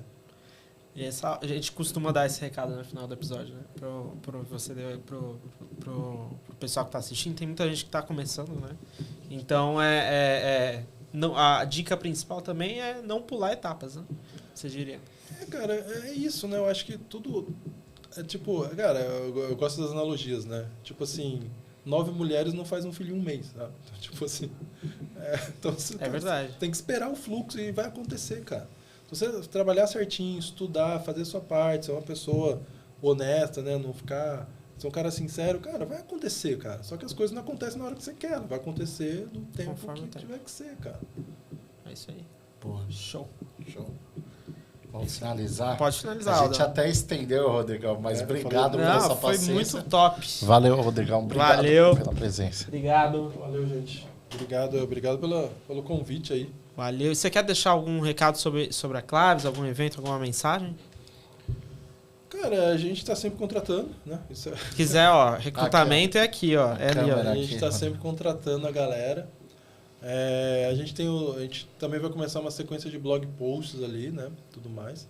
A gente também está querendo começar mais webinar, mas é que eu estava falando com vocês nos bastidores, né? Pô, dá trabalho, né? A galera acha que é só ir lá e falar. Cara, você tem que preparar pra você não falar merda, pra você conseguir fazer, você tem que dedicar tempo e tudo mais, né? Até uma coisa que é muito massa, que eu vejo assim, né? O Cabral fazendo o Cyber Money. Ele faz um vídeo curto, né? Cara, mas, legal. cara, ele tá fazendo isso, sei lá, quantos dias? 3 anos direto? 3 sei lá. anos, todo dia, né? Não é 3 anos, 2 anos e pouco, sei lá. Cara, trabalho. mas é uma cacetada. De dia sem pular e tudo mais. E, cara, você tem que saber as notícias, tem que saber discutir daquilo, Sim. cara. Todo dia se atualiza. Então, assim, essas coisas são muito legais, assim, de fazer. Mas a gente tá querendo começar algumas sequências mais técnicas lá nos blogs da Claves. Então, No próprio site, então. Então, segue Info, né? Que a gente posta bastante coisa lá. Legal. E no próprio canal lá do YouTube a gente vai começar a fazer uns webinars, mais tudo assim.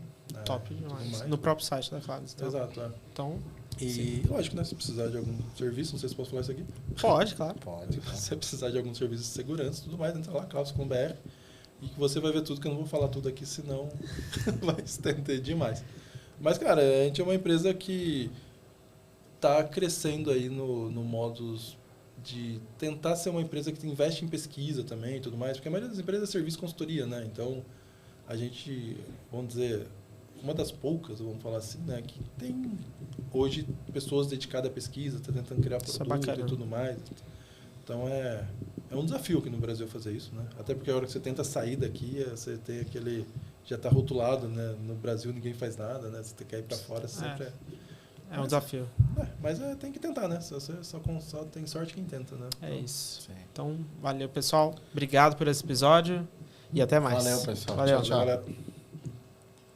Falar aqui do nosso parceirão do Cybercast, que é a Inspira Capital. Cara, os caras são um hub de soluções e principalmente marketing full service para empresas de tecnologia. Então aí, né, você que trabalha muito buscando leads de high ticket, né, tem aí teu time comercial, etc.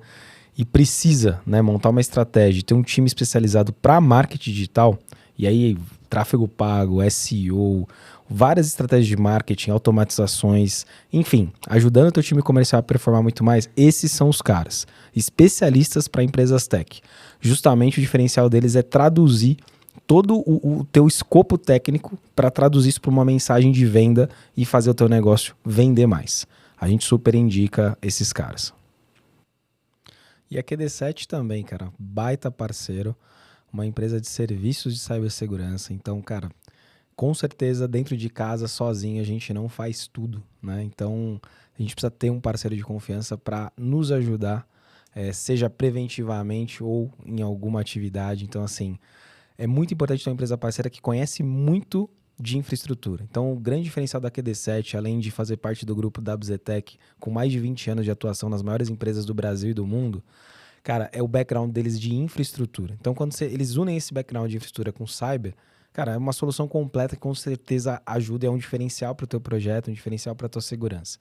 E agora, né, uma novidade não tão recente, mas o portfólio ainda mais completo, né, com Akamai, Nutanix, Palo Alto e Arista. Então, quando a gente pensa nos principais players de mercado, que são líderes, né, inclusive em quadrante mágico do Gartner, somado a essa experiência de grandes profissionais e de tantos anos de atuação, com certeza a QD7 a gente super indica aqui no Cybercast, porque a gente sabe dos projetos, dos bastidores, o quanto os caras têm ajudado de maneira efetiva, né, principalmente médias e grandes empresas.